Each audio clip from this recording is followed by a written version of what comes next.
जय श्री राधे। क्या खाटू श्याम राक्षस हैं? क्या सनातन धर्मी हिंदुओं के द्वारा एक राक्षस की पूजा की जा रही है? और क्या वह राक्षस जो है वो हम सब की इच्छाओं को संपूर्ण करेगा? भैया, ऐसा हम नहीं कह रहे।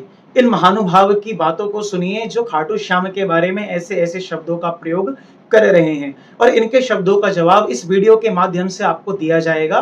तो वीडियो में अंत तक बने रहें। उससे पहले इन महानुभाव की बात को श्रवण करें। महाभारत में वर्णन आता, कहा महाभारत में खाटू श्याम का? कहीं भी तुम्हें किसी भी धर्म ग्रंथ खोज के दिखा दो, कोई भी धर्म ग्रंथ निकालो तुम लोग, निकाल के दिखा दो मुझे खाटू श्याम नाम का शब्द, मैं तुम लोगों को प्रणाम कर दूंगा। और उसमें स्कंद पुराण का वर्णन आता है, उसमें स्पष्ट लिखा हुआ है कि वो तुम जीवन भर राक्षस रहोगे। उसके पहले वो यक्ष था, यक्ष रक्षा से राजसी लोग यक्ष राक्षसों को पूजते। भगवद गीता में भगवान स्वयं कहते हैं, तो तुम यक्ष राक्षसों को पूजना है क्या? और पूजना है तो बोल दो, राक्षस के रूप में पूज रहे भाई, भगवान का नाम लगा देते, भगवान के ऊपर छल करते कि कृष्ण के नाम पर भीड़ बढ़ जाए, और उसी बहाने राक्षसों की पूजा हो। हुंडी वहां रखी थी कुरुक्षेत्र में, कैथल जिला, वहां पर वो उतारा गया था शीश, रखा गया, और उसमें लिखा है पूज्यो भविष्य से। लेकिन देव रूप में पूज्य भविष्य से नहीं लिखा स्कंद पुराण में, और स्कंद पुराण प्रमाणित पूर्ण रूप से नहीं, जब तक महाभारत में नहीं है। अब तुम तो पूजने वाले को तो प्रेत भी पूजे जा रहे, पिसा भी पूजे जा रहे, तो राक्षसों को भी पूजोगे क्या? भगवान कहते हैं तुम प्रेतों को पूजना है तो पूजो, राक्षस प्रेत योनि में जाओ, भटक करे तुम्हारे पूर्वज प्रेत योनि में। तो सबसे पहले वर्णन आता है कि जैसा इन्होंने कहा महाभारत के युद्ध में ही वीर बर्बरीक का यानी खाटू श्याम जी का वर्णन आया है, तो वाकई ही। लेकिन इसके साथ साथ खाटू श्याम जी का जो संपूर्ण चरित्र है वो कहाँ पर आया है? स्कंद पुराण के माहेश्वर खंड में, कौमारिका खंड है, उसके 59वें अध्याय से लेकर के 66वें अध्याय तक संपूर्ण जो ये 8 अध्याय हैं, इसमें वीर बर्बरीक का यानी खाटू श्याम जी का चरित्र आया है। अब आइए इसको अच्छे से समझते हैं। जैसा कि इन महानुभाव ने कहा कि जो बर्बरीक हैं, खाटू श्याम जी हैं, वो तो एक राक्षस हैं। तो भैया ऐसा कहाँ पर है कि अगर राक्षस कोई पूजनीय नहीं हो सकता? अगर ऐसा नहीं है तो हम सब लोग श्री प्रहलाद जी की भी पूजा करते हैं, प्रहलाद जी को भी आदर देते हैं। जो द्वादश भागवत कहे गए हैं उसमें 2 ऐसे हैं जो राक्षस कुल से आए हैं। कौन? जो पहले जिनका नाम लिया जाता है श्री प्रहलाद जी महाराज, और अंत में जिनका नाम लिया जाता है श्री विभीषण जी महाराज, दोनों ही राक्षस कुल में हैं। उसके बाद भी हम उनकी पूजा करते हैं कि नहीं करते? उनको सम्मान देते कि नहीं देते? भक्तों के नाम पे जहां भी नाम लिया जाता है, भगवान उन्हीं के लिए नरसिंह अवतार प्रहलाद जी के लिए लेते हैं कि नहीं लेते? उन्हीं के कुल में जब आगे चल करके राजा बलि होते हैं, जब भगवान वामन रूप धारण करके आते हैं, 3 पग में सब कुछ नाप लेते हैं, उसके बाद जब राजा बलि अपने आप को उनको निछावर कर देता है, तो क्या वामन भगवान उस बलि के यहाँ पर पहरेदार बनकर नहीं रहते? अगर ऐसा नहीं करते तो भगवान को भैया दीनबंधु कौन कहता? शरणागत वत्सल कौन कहता? भगवान को शरणागत वत्सल इसीलिए कहा जाता है क्योंकि चाहे कोई देवता हो, चाहे कोई मनुष्य हो, चाहे कोई राक्षस ही क्यों ना हो, अगर वो उनकी शरण में चला जाता है तो भगवान उसके ऊपर कृपा करते हैं। अब चरित्र आ जाता है जो वीर बर्बरीक का। सबसे पहले एक बात कि वीर बर्बरीक की जो जन्म है वो हुआ कहां पर है? वीर बर्बरीक का जन्म कहां पर? घटोत्कच के यहां पर हुआ है। किससे? जो उनकी माता थी मौरवी, जिनका आप सब लोग जो कहते हैं कि मौरवी नंदन है, कौन? वीर बर्बरीक जी महाराज। और घटोत्कच का जन्म किससे हुआ है? हिडिंबा नाम की जो राक्षसी है, और पांडवों में जो भीम है, भीम और हिडिंबा के मिलन से घटोत्कच की उत्पत्ति हुई है। स्कंद पुराण में ही आया है कि जब हिडिंबा के भाई मर गया और उसके बाद भीम ने उनके साथ विवाह आदि किया है, और जब घटोत्कच का जन्म आदि हुआ है और जब जब सब प्रसंग हुआ है, उसके बाद हिडिंबा ने अनेक वर्षों तक तपस्या करी है, उसी जंगल में रहकर तपस्या करी है। और आज भी जिस क्षेत्र में हिडिंबा जी ने तपस्या करी है, उस क्षेत्र में उनके नाम का एक मंदिर बना हुआ है, और वहां की कुल देवी आदि के रूप में वह पूजित होती हैं। तो ये तो हुई हिडिंबा जी की बात। उनके जो पुत्र हैं घटोत्कच जिनका नाम है, जब वो पहली बार आकर के पांडवों से मिलते हैं तो उस समय युधिष्ठिर के द्वारा उनसे पूछा जाता है, क्या तुम्हारे राज्य में जितने भी गौ हैं, विप्र हैं, सब अच्छे से रह रहे हैं कि नहीं रह रहे? उन्हें किसी प्रकार की कोई दिक्कत तो नहीं है? ये भी भैया कहाँ? स्कंद पुराण में ही पूछा जाता है, और वो वहां पर जवाब देते हैं सब कुछ सकुशल है। यानी कि चाहे वो थे राक्षस, लेकिन उनके यहाँ पर उनके राज्य में क्या भैया जितने भी लोग रहा करते थे, चाहे वो गौए हों, चाहे ब्राह्मण हों, चाहे वो सब देवताओं का यजन करते हों, किसी को भी कुछ करने की मनाही नहीं थी, क्योंकि उनकी जो प्रवृत्ति थी वो पांडवों के कुल के ही अनुसार थी, चाहे उनका जन्म एक राक्षसी से हुआ था। तो इसका मतलब माता जो उनकी है घटोत्कच जी की, वो कौन, वो भी तपस्या करने वाली है। घटोत्कच भी भैया विप्रो का, गौओं का, साधु संतों का आदर करने वाले हैं। अब उनका जिनसे विवाह हुआ उनके बारे में भी बड़े ध्यान से सुनिए। वीर बर्बरीक जी की माता कौन है?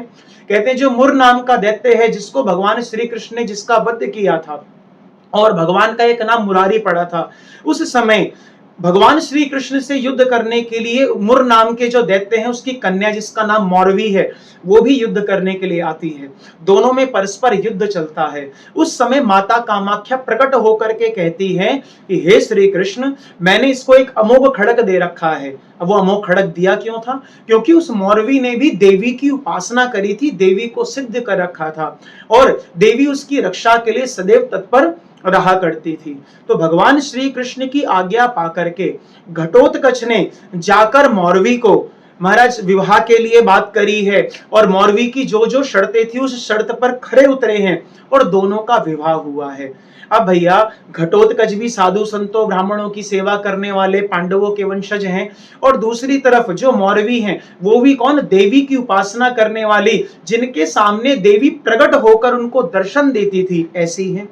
तो जब दोनों का जब भैया आपस में आहार विहार जब सब कुछ हुआ है, तब वहां पर किनका प्रादुर्भाव हुआ है? वीर बर्बरीक का। और जब बर्बरीक का प्रादुर्भाव हुआ है तो सबसे पहले बर्बरीक को कौन, जो ये है घटोत्कच जी थे, वो लेकर पांडवों के पास नहीं गए हैं, द्वारिका में लेकर गए हैं भगवान श्री कृष्ण के पास। और जब उन्होंने देखा कि घटोत्कच आज अपने पुत्र के साथ आए हैं, तो भगवान ने दोनों को अपने गले से लगाया है। और भी कहीं वर्णन सुना है क्या भगवान राक्षसों को गले से लगाते हैं? और भी अगर किसी ऐसे का सुना हो तो भैया हमें भी बता देना आप। भगवान ने घटोत्कच को और उनके पुत्र वीर बर्बरीक को दोनों को हृदय से लगाया है और अपने ही बराबर आसन पर बिठाया है, जिसका वर्णन स्कंद पुराण में मिलता है। आप अच्छे से पढ़ लीजिएगा, आपको अध्याय का नंबर, श्लोक का नंबर सब कुछ बता दिया जाएगा। अब भगवान वहां पर उन वीर बर्बरीक को देखकर इतना प्रसन्न होते हैं, इतना प्रसन्न होते हैं। वो वीर बर्बरीक जिनको आप कह रहे हो कि वो राक्षस हैं, यक्ष आदि हैं, वह वीर बर्बरीक भगवान श्री कृष्ण से पूछ रहे हैं 61वें अध्याय में, और 3 श्लोकों में पूछा है। पूछते हैं जीव का कल्याण किस प्रकार हो, जीव को क्या करना चाहिए। भैया कोई राक्षस किसी के कल्याण की बात पूछेगा क्या? या अपने ही कल्याण की बात पूछेगा? जो राक्षस होगा तो वो केवल भोगों की बात पूछेगा।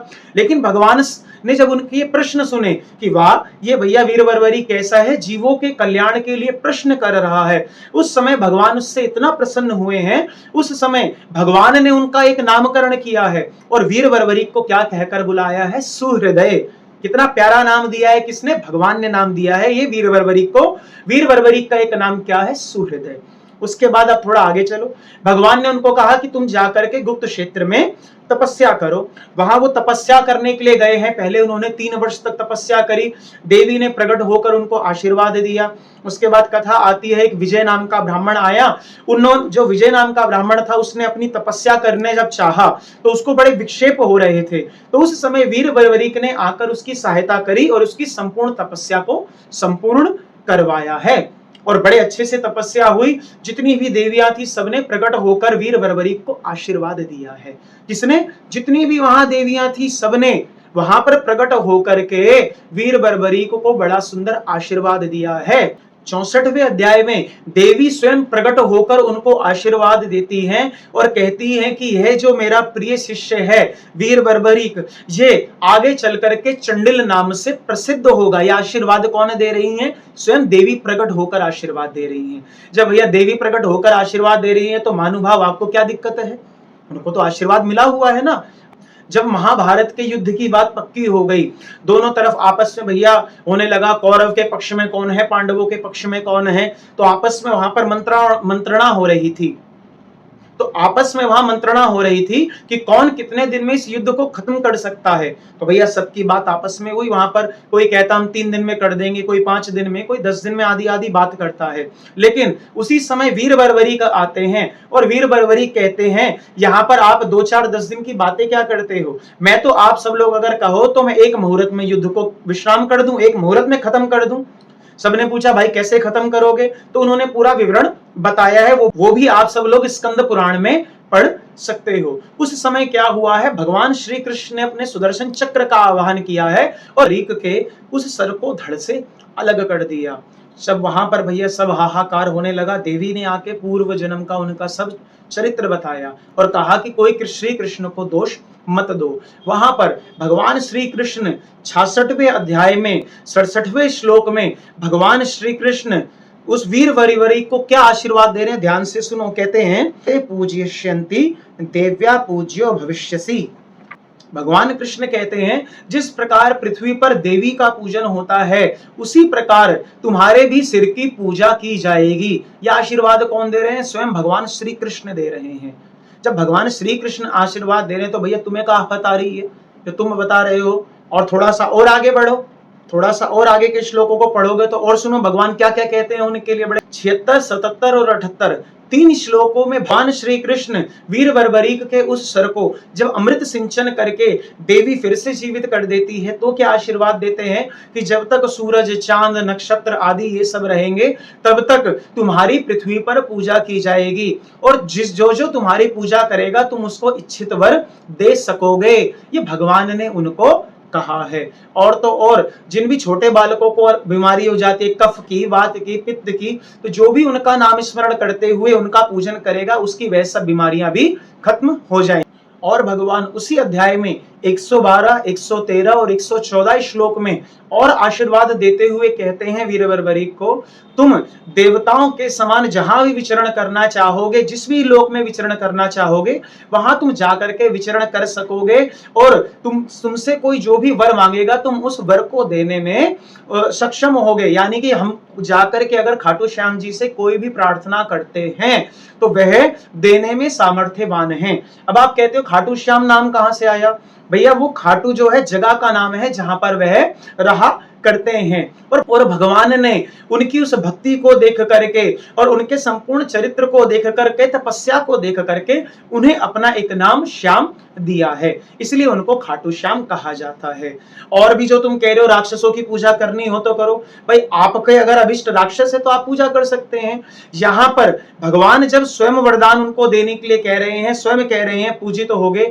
जब सब कुछ भगवान के द्वारा ही कहा जा रहा है, आप भगवान के द्वारा कही गई गीता को तो कह रहे हैं कि यक्षों की पूजा करोगे तो ये मिलेगा, ऐसा होगा, ये सब होगा। तो उन्हीं भगवान श्री कृष्ण की बात जब वह इस स्कंद पुराण में कह रहे हैं तब उनकी बात क्यों नहीं मानते हो। कहने वाले 2 व्यक्ति तो नहीं है, कहने वाला तो एक ही व्यक्ति है। तो एक जगह तो आप उनकी बात मान रहे हो, दूसरी जगह बात नहीं मानोगे क्या। अगर बात माननी है तो दोनों जगह मानो या तो दोनों जगह मत मानो। तो भैया अगर खाटू श्याम जी को आप बिल्कुल भगवान मान करके या भगवान का भक्त मान करके, दोनों में से जो आपकी इच्छा हो मान करके उनकी सेवा करेंगे, पूजा करेंगे, भक्ति करेंगे, श्रद्धा विश्वास से जो भी करेंगे तो आपकी मनोकामना अवश्य संपूर्ण होगी, इसमें कोई दो मत नहीं है। इस वीडियो को और भी लोगों तक पहुंचाएं। जो लोग कहते हैं कि खाटू श्याम जी की पूजा करने से हमें क्या मिलेगा या क्या मिल सकता है, कि केवल धड़ की पूजा हो रही है तो हमें क्या मिल जाएगा, जिसका शरीर नहीं है वो हमें क्या दे सकता है, तो ये वीडियो उन तक पहुंचाएं ताकि उनको भी पता चले कि वो आपको क्या नहीं दे सकते हैं। जिस दिन उनको यह बात पता चल जाएगी कि वो आपको क्या क्या दे सकते हैं तो उस भी उनकी भक्ति करना प्रारंभ कर दोगे। जय श्री राधे।